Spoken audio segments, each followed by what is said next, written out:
দেখুন, এই জয় আজকে বেলডাঙ্গা ৭১-এর বিধানসভার জনসাধারণের। কেননা আপনারা লক্ষ্য করে দেখলেন যে আজকে বেলডাঙ্গা থেকে নিয়ে বহরমপুর পর্যন্ত যে জনরোষ নেমে এসেছিল, এখানে বোঝা যায় যে বেলডাঙ্গা ৭১ বিধানসভার মানুষ কোন দিকে রায় দিতে চলেছে এ বলার অপেক্ষা রাখেন। পাশাপাশি আমরা লক্ষ্য করে দেখলাম বহরমপুরে মানুষ, আমরা যখন আসছিলাম তখন আমরা লক্ষ্য করলাম যে শ্রী অধীর রঞ্জন চৌধুরী মহাশয় বহরমপুরে প্রার্থী হয়েছেন। তেনার আশীর্বাদ নিতে মানুষ ঢলে ঢলে আসছিলেন, আমাকে দেখে কিন্তু নয়।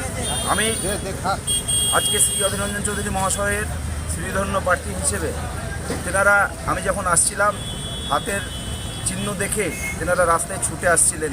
আমরা লক্ষ্য করে দেখলাম যে শ্রী অধীর রঞ্জন চৌধুরী মহাশয়কে বহরমপুরের মানুষ কিভাবে আশীর্বাদ করতে চলেছেন এ কথা বলার অপেক্ষা রাখে না। পাশাপাশি বহরমপুরের মানুষ তো রয়েছেই, পাশাপাশি আমরা গোটা মুর্শিদাবাদে আমরা লক্ষ্য করে দেখছি 22টা বিধানসভার মধ্যে 22টা বিধানসভায় কংগ্রেস দখল করতে চলেছে, এটা আপনারা মিলিয়ে নেবেন। বেলডাঙ্গার মতো একটা গুরুত্বপূর্ণ বিধানসভায়, যেখানে গত টার্মে আপনার তৃণমূলের যেই ছিল হাসানুজ্জামান, তাকে এবার প্রার্থী করা হয়নি, তাহলে কি সেখানে সেভাবে উন্নয়ন হয়নি? দেখুন, আপনারা সকলেই জানেন, আপনারা মিডিয়া এই ভারতবর্ষের মাটিতে চতুর্থতম স্তম্ভ যে মিডিয়াকে বলা হয়। আপনারা সকলেই জানেন যে হাসানুজ্জামান মহাশয় এখানে প্রার্থী ছিলেন, সেখানে তিনবারের বিধায়ক রবিউল আলম চৌধুরীকে 70 থেকে এই বেলডাঙ্গায় নিয়ে আসা হয়েছে।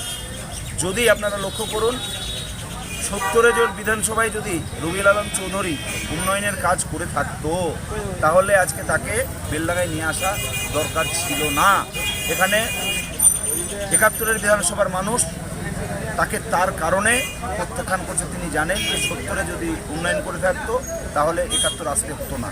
তাই বেলডাঙ্গার মানুষ, আপনারা লক্ষ্য করবেন, সেদিনকেও আপনার 2 দিন আগে দেবের একটা নায়ক সেলিব্রিটি, তার একটা সভা হলো। সেই সভাতে আমরা লক্ষ্য করে দেখলাম সেরকম উচ্ছ্বাস করা কোনো ভিড় নেই, মাঠে কোনো লোকজন নেই। সেখান থেকে আমরা বুঝতে পারলাম যে তৃণমূলের সঙ্গে এখানে কোনো প্রতিদ্বন্দ্বী আমাদের নেই। তাহলে প্রতিদ্বন্দ্বী নেই, প্রধান প্রতিপক্ষ কাকে মনে করছেন? বলে কিছু মনে করছে না, মানুষ বেছে নিয়েছে। আরেকটা বিষয় হলো, বেলডাঙ্গা এখন গোটা ভারতবর্ষের চর্চিত নাম, কারণ এই বেলডাঙ্গায় তৈরি হচ্ছে বাবরি মসজিদ, এবং এই বাবরি মসজিদ তৈরি করছেন হুমায়ুন কবির। এই নিয়ে গোটা দেশে আর চর্চা। তাহলে কি বেলডাঙ্গায় বাবরি মসজিদে কি ভোট ব্যাংকে কোনো প্রভাব পড়বে?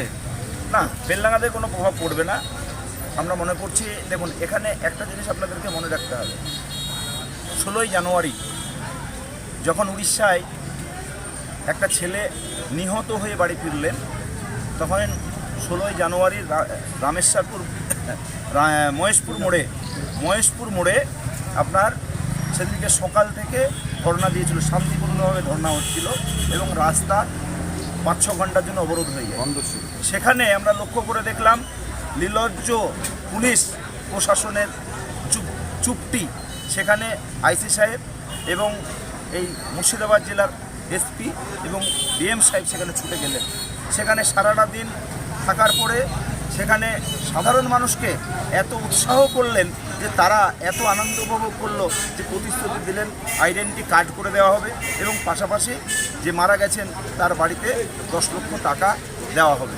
আমরা এখনও পর্যন্ত খবর নেই আমাদের কাছে যে সেই মৃত ব্যক্তিকে যে 10 লক্ষ টাকা প্রতিশ্রুতি দিয়েছিলেন এখনও দিয়েছে কিনা আমাদের কাছে খবর জানা নেই। পাশাপাশি আমরা লক্ষ্য করে দেখলাম ঠিক একইভাবে একই কায়দায় 17ই জানুয়ারি আবারও একজন আহত হয়ে ফিরলেন বেলডাঙ্গা মরচমপুরে তার বাড়িতে।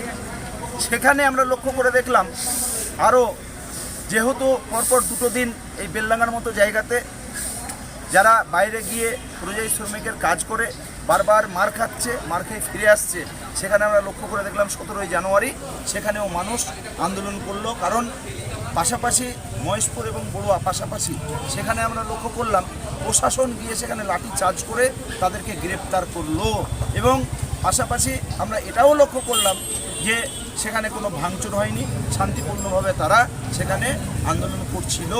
কিছু উচ্ছৃঙ্খল 16 থেকে 18-র মধ্যে হয়তো ছেলেপিলে তারা স্বাভাবিকভাবে উচ্ছ্বাস হবে, তার কারণে কিছু ছাপাখানা বা দেখা গেল অন্য জায়গাতে কিছু তারা বহুতাস করে আসছিল, সেখানে আমরা লক্ষ্য করলাম সেই সব ছবি তুলে এবং রেলগেটের, আপনারা লক্ষ্য করে দেখবেন রেলগেটের একটা পুরনো ছবি তুলে পোস্ট করা হয়েছিল।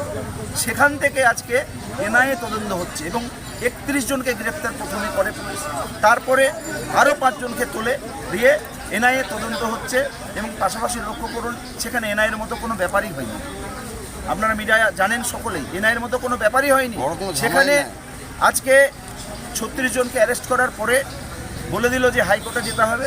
হাইকোর্টে যাওয়ার পরে আমরা লক্ষ্য করে দেখছি সেখানে এনআইএ কোর্টে তাদেরকে সাবমিট করছে, এনআইএ কেসটা দেখবে। কেন আমি এনআইএ কোর্টে গেছিলাম, আমি 2-3 দিন বহরমপুর জেলে আসি তাদেরকে দেখা করতে, তারপরে শ্রী অধীর রঞ্জন চৌধুরীর নির্দেশে আমি এনআইএ কোর্টে যাই। এনআইএ কোর্টে গিয়ে সেই 36টা পরিবারের সঙ্গে দেখা হয় আমার, এবং পাশাপাশি আমি জানতে পারি সেখান থেকে লয়ারের সঙ্গে কথা বলে যে আজকের দিনে যিনি বিজেপির প্রার্থী তিনি জনস্বার্থের মামলা করিয়েছেন শুভেন্দু অধিকারীকে দিয়ে, সেই জনস্বার্থের মামলার জন্য এনআইএ তদন্ত হচ্ছে। আজকে লীলজ্জর মতো যে বিজেপির প্রার্থী তিনি বলে বেড়াচ্ছেন তোমরা আমাকে যদি সমর্থন করো তাহলে তোমাদের বাড়ির ফ্যামিলিদেরকে আমরা ছাড়িয়ে দেবো, সেই 36 জনকে 14 দিন আমাকে টাইম দিলে ভোটের আগে ছাড়িয়ে দেবো। আপনারা লক্ষ্য করে দেখুন কী রঙের রাজনীতি, আপনারা লক্ষ্য করুন এই যে বিভাজনের রাজনীতি করছে, আর এই বিভাজনের রাজনীতি করে সংকীর্ণ মনের রাজনীতি করছে বলেই আজকে আমাদের নেতা এবং সর্বভারতীয় নেতা শ্রী অধীর রঞ্জন চৌধুরীকে এইখানে হারের মুখ দেখতে হয়েছিল। তাই আজকে মানুষ উপচিয়ে পড়ছে, বিভাজনের রাজনীতি মানুষ চায় না। আমরা একসঙ্গে ছিলাম, একসঙ্গে আছি, হিন্দু মুসলিম জৈন খ্রিস্টান একসঙ্গে থাকবো, সেটা ঐক্যবদ্ধতা করতে পারে একমাত্র কংগ্রেস দল। তাই মুর্শিদাবাদের মানুষ কংগ্রেসের পক্ষে আছে, কংগ্রেসের পক্ষে থাকবে এবং অধীর রঞ্জন চৌধুরী মহাশয়ের হাতকে শক্ত করবে। আচ্ছা, আবু তাহের খান বলছে যে আবার শূন্য ছিল ওরা, পুনরায় শূন্য পাবেন, কিভাবে জবাব করবে? এই একটা লোক, এমনই একটা লোক, নির্লজ্জ লোক। এই আবু তাহের খান বলেছিল, আপনাদের মনে থাকবে যখন ঝামেলা হয় আপনার রঘুনাথগঞ্জে, তখন উনি এই আবু তাহের বলেছিল এখানে সামান্য একটু ঝামেলা হয়েছে, এখানে বাইরের পরিযায়ী শ্রমিকরা যারা ছিলেন তারা এসে এখানে ঝামেলা করেছে। তাই এই পরিযায়ী শ্রমিকদেরকে অনুরোধ করব, এই আবু তাহের খান বলেছিল বলে আজকে এই পরিযায়ী শ্রমিকদেরকে বাইরে মারপিট হচ্ছে, আর সেখানে না তৃণমূল যাচ্ছে না কোনো বিজেপি যাচ্ছে।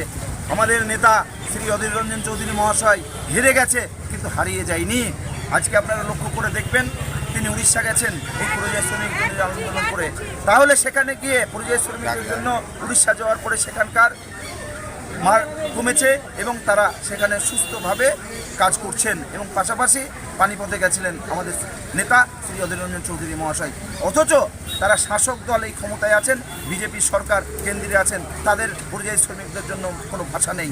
পাশাপাশি আপনারা লক্ষ্য করবেন আজকে এসআইআর নিয়ে আমাদের নেতা, সর্বভারতীয় নেতা শ্রী অধীর রঞ্জন চৌধুরী মহাশয় বলেছিলেন এসআইআর এর নাম যদি, বৈধ ভোটারের নাম যদি একটিও বাদ থাকে তাহলে ইলেকশন পিছিয়ে দেওয়া হোক, কংগ্রেস বলেছিল প্রথমে। কিন্তু আজকে নির্লজ্জের মতো দুটো ক্যান্ডিডেট হয়েছে 71 বিধানসভাতে, একটিও কথা তারা বলছে না এনআরসি নিয়ে।